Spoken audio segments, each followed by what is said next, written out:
Hello साथीहरू, आज चाहिँ मैले आलुदम पकाएको छु।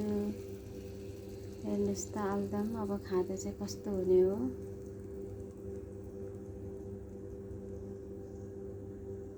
मैले चाहिँ यहाँनिर अब श्रावण लाग्यो नि त है, श्रावण 1 गते, अनि त्यसैले मैले यहाँनिर चाहिँ अदुवा, लसुन, पियाज त्योहरू चाहिँ केही लगाएको छैन हैन। यहाँ चाहिँ सिर्फ मैले चाहिँ तिल, बेसार अनि हरियो खोर्सानी, टमाटर, धनियाँ यति मात्र हो, अनि नुन।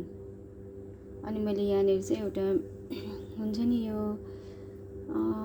के भन्छु यो